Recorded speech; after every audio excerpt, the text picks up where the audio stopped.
Welcome to Apropos. First, another major commitment to Ukraine. With just months left in office, US President Joe Biden has pledged a further $8 billion in military aid to Kyiv as he holds talks with his Ukrainian counterpart. The package includes America's first shipment of a precision-guided glide bomb called the Joint Standoff Weapon, which has a range of up to 130 kilometres. But the White House has been playing down Ukrainian hopes that the visit would achieve Zelensky's long-held goal of getting permission to fire long-range Western-made missiles into Russian territory. Zelensky has also been meeting US Vice President Kamala Harris. As I have made clear on our 6 previous meetings and throughout Putin's brutal aggression and war against Ukraine, my support for the people of Ukraine is unwavering. I've been proud to stand with Ukraine. I will continue to stand with Ukraine, and I will work to ensure Ukraine prevails in this war.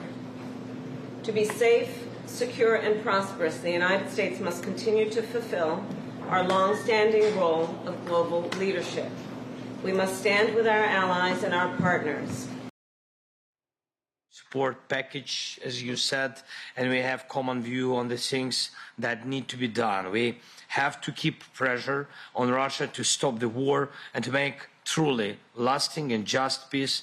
And one more thing, I want to inform Madam Vice President about the latest Russian missile and the Shahid's attacks against Ukrainian energy infrastructure. We need to urgently strengthen Ukraine's air defense to save thousands of lives and reduce Russian terror to zero.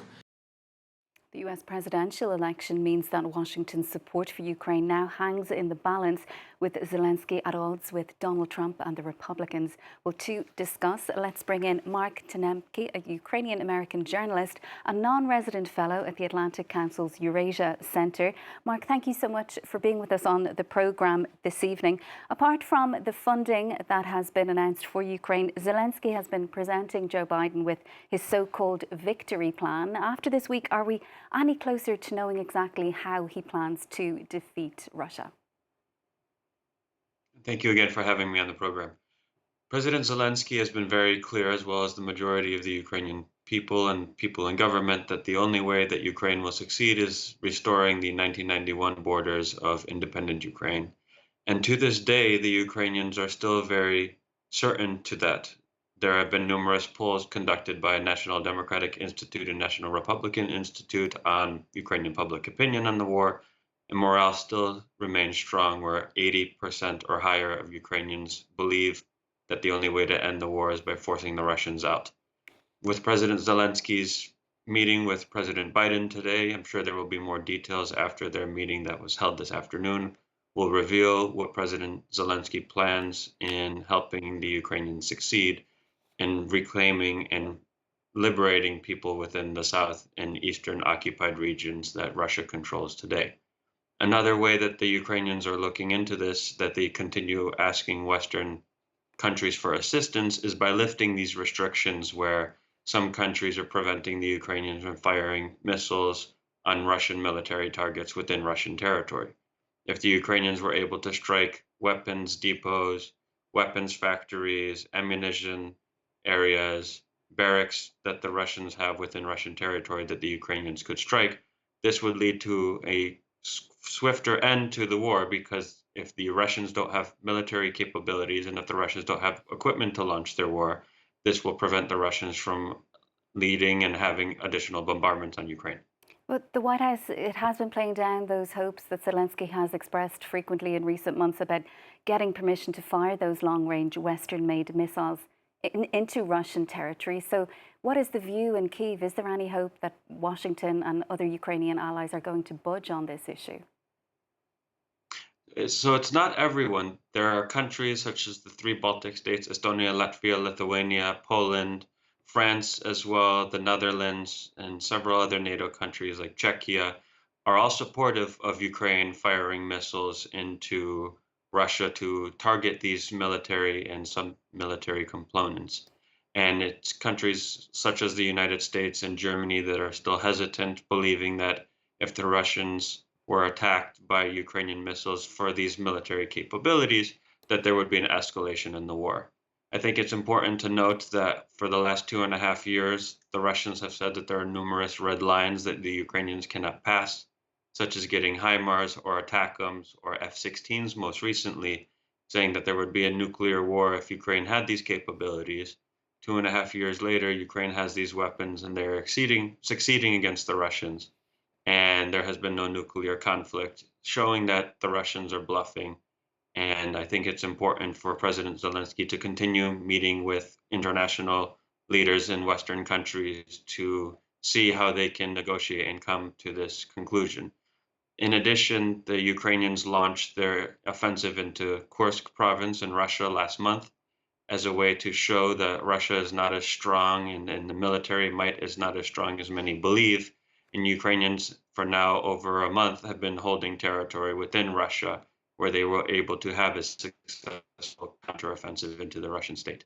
Now, Vladimir Putin has, though, this week warned that Russia is changing its rules when it comes to nuclear weapons, lowering the threshold at which they might be used. Do you believe that's mere saber rattling, or does it actually represent a change in policy from Moscow? I think it's continued saber rattling because President Putin has realized that previous attempts to unnerve and unsettle neighboring states has been successful, where Ukraine has had restrictions on their capabilities and what they're able to target and how they're able to advance on the battlefield. And by continuing to have Ukrainian successes on the battlefield, the Ukrainians are showing the Western world that they are able to use Western weapons and they are able to make advances into the Russian occupied territories, trying to prove to other countries around the world that they can be successful and this war can be won on Ukrainian terms. Now, in terms of the aid that's been pledged by Joe Biden this week, another $8 billion, much of it is actually going to go towards long-range contracts for weapons that won't actually be seen on the battlefield for some time. So what kind of a difference is this new aid package going to actually make, and when will we see that difference on the battlefield, do you believe? The biggest announcement today is, as you mentioned earlier, the Ukrainians received new rocket capabilities that can be fired from further distances. This is important because it will allow Ukrainians to fire these missiles on Russian capabilities from a further distance, making it safer for Ukrainians. And the United States is sending this new aid. However, the United States is several thousand miles away from Ukraine, and it will take time for the weapons to get there. And in the meantime, the Ukrainians will be relying on their European allies who are much closer geographically to get additional assistance that can arrive faster and quicker.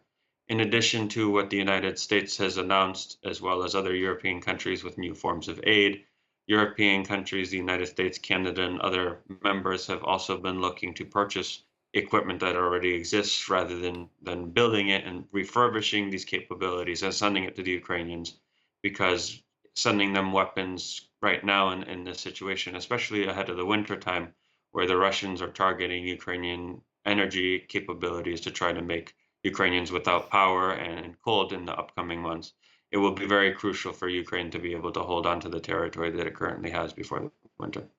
And Mark, also we're coming very close, ever closer to the US election. That could change things significantly for Ukraine. This visit by Zelensky to Washington, it's been somewhat overshadowed by an ongoing row with Donald Trump and the Republicans. Yes, and this week, President Zelensky announced he has this plan that he wanted to discuss for Ukrainian victory with both current President Biden and Vice President Harris, and he also extended the invitation to President Trump in his campaign. Today, as we know, President Zelensky met with President Biden and Vice President Harris, and the campaign for former President Trump declined to meet with President Zelensky. Furthermore, President Zelensky met with Senator Schumer, who's the majority leader in the Senate, and Minority Leader McConnell, and several other senators, and they had bipartisan discussions on how the United States can continue to assist Ukraine. But when President Zelensky invited Republican Majority Leader Johnson from the House to attend and participate in these discussions, he also declined these conversations. So while there are many Republicans and Democrats who continue to support Ukraine during this time, there are some members in Congress who are beginning to sway away from U.S.-Ukraine relations. Yes, and Donald Trump himself, he's repeatedly, and he did so again this week, been critical of the billions of dollars that are being provided to Ukraine. So what would that support look like under a Trump presidency? During his campaign, President Trump has said on numerous occasions that he wants to stop sending additional assistance to Ukraine, and he has said that he wants Ukraine to meet with Russian leaders to force and have a ceasefire agreement. This would mean that millions of Ukrainians in the south and the east would be forced under Russian occupation. And over the last 2.5 years, numerous human rights groups such as the United Nations, Human Rights Watch, Amnesty International have conducted numerous investigations and reports publishing the atrocities that Russia has committed on Ukrainian territory against civilians. And if these individuals in the south and east current occupied Russian territory were to be forced through these ceasefire agreements, further atrocities would be committed in this area. Mark, thank you so much for your time on the programme. We'll have to leave it there for now. That is Mark Temnycky, a Ukrainian-American journalist and non-resident fellow at the Atlantic Council's Eurasia Centre. Well, that's it from us for now. Stay with us, though. Up next, it's Eye on